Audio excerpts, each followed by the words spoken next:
Híbridos de humanos e alienígenas que vivem na Terra entre nós.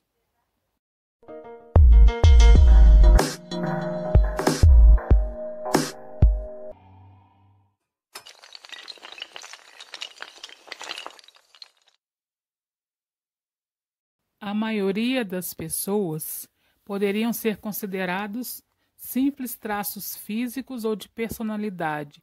Para os conspirólogos de plantão, podem ser pistas que nos levam a seres híbridos. Em outras palavras, seres resultantes de cruzamentos entre ET e humanos. Segundo explica a ufologia, os híbridos são criaturas que vivem entre nós já faz um bom tempo. E se você pensou que esses seres mutantes são verdes e chifrudos, esqueça isso. Fisicamente, eles seriam iguaizinhos a nós, réis mortais, só que com poderes especiais como telepatia, leitura de mente. Portanto, identificar um híbrido é tarefa para especialista no assunto. O escritor inglês David Icke, por exemplo, se diz bom nisso.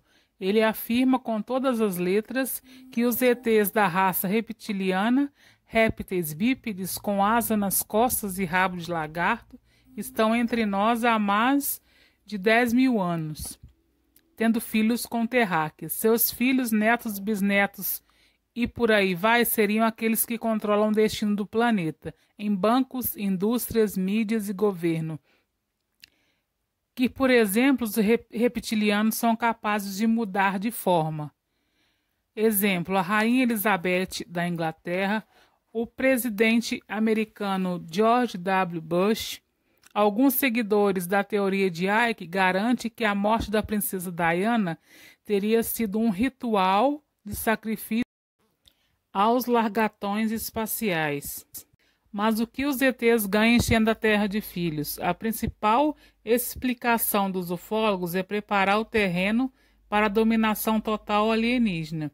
A tese é defendida por David Jacob, professor de História na Filadélfia e autor do livro A Ameaça, Relatório Secreto, Objeto e Plano dos Alienígenas. O propósito alien é essencialmente gerar híbridos por meio da mistura dos materiais genéticos deles com os humanos. Depois eles integram esses seres na sociedade até que restem apenas híbridos, sob completo domínio e controle dos próprios aliens, explica Jacob. Esses híbridos podem apresentar emoções humanas, mas a lealdade deles pertence aos seus criadores. Segundo Jacob, o cruzamento se dá por inseminação artificial. Homem ou mulheres são escolhidos e abduzidos e levados à nave, e lá teriam seus óvulos ou esperma retirados para inseminação. Normalmente, quem gera o bebê é a humana, que dá à luz na nave. Para Jacob, o objetivo dos aliens é a integração na sociedade humana. Para chegar lá, existiriam 4 programas. Abdução, que envolve indivíduos humanos selecionados para serem abduzidos de todas as partes do mundo. A procriação, que é o processo em que os aliens coletam ovos e espermas humanos e alteram geneticamente o embrião fertilizado, incubam os ovos, incubam os fetos em hospedeiras humanas e fazem com que os humanos interajam física e mentalmente com a prole para um apropriado desenvolvimento do híbrido. A hibridização, em que os aliens aperfeiçoam os híbridos para torná-los cada vez mais humanos, porém com poderes extraterrestres, e o programa de integração, para que quando finalmente os aliens assumam o controle da sociedade. Na noite de maio de 1968, a jovem Shane, de Nova York, teria visto um objeto cilíndrico no céu, caindo em sono profundo meia hora depois. Na manhã seguinte, Shane estava deitada na cama e a porta da frente da sua casa estava aberta.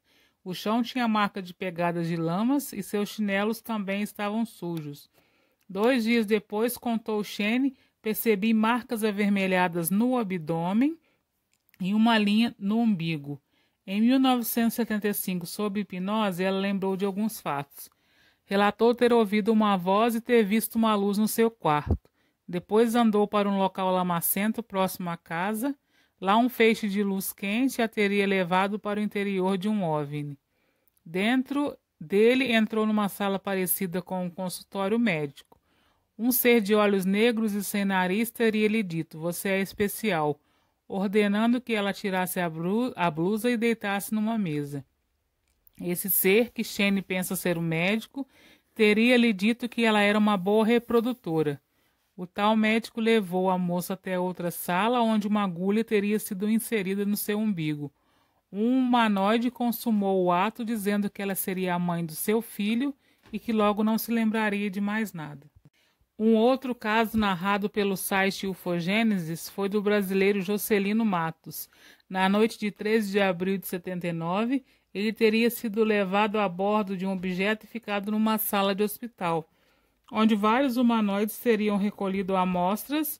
Depois, Jocelino teria mantido relações com uma mulher que soltou a seguinte frase: "Talvez uma semente sobreviva". Outro reprodutor humano foi o agricultor Antônio Vilas Boas, abduzido em 1957.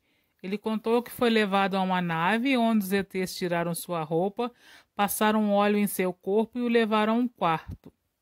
Alguns minutos depois, uma mulher de cabelos loiros e finos entrou no quarto. Sem dizer uma palavra, ela e Vilas Boas teriam se relacionado.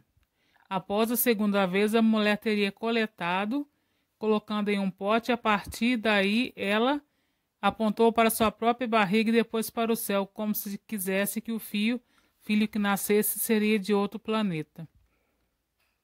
Quando se trata de reprodução sem contato, normalmente os abduzidos narram a seguinte história: são levados contra a vontade para um cômodo da nave, onde são obrigados a tirar a roupa. Numa outra sala, são submetidos a vários exames por apalpação e instrumentais. Os homens têm o sêmen coletado, já as mulheres têm o óvulo retirado por um instrumento que atravessa o umbigo. Em certos casos, um feto é implantado. Dias depois, essas mulheres surpreendentemente constatam que estão grávidas. Só que em breve elas são novamente levadas por um OVNI, onde o feto é extraído e criado em condições especiais.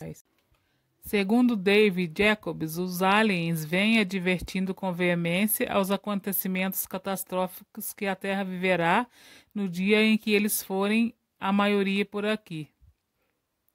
Há quem jure que os híbridos têm inúmeros disfarces. Um dos mais corriqueiros seria o de técnicos de computadores, aqueles gentis rapazes que consertam as máquinas das empresas. Cuidado com eles. Outra história é de Marco Bonito, professor, especialista em comunicação digital, que dá aulas de jornalismo online. Tudo começou quando minha tia me indicou um certo ET para me curar daquilo que chamamos de olho gordo. De costas para a estrada, ele me recebeu como se já soubesse o que eu queria. Pediu para que sentasse numa cadeira, colocou a mão direita na minha cabeça e proferiu algumas palavras. Disse que eu tentasse me livrar de todos os pensamentos. Ao final, ele escreveu uma frase num guardanapo, me explicou que era um mantra e pediu para que eu falasse a frase todas as manhãs. Mais de 10 anos depois, fui convidado a relatar essa experiência.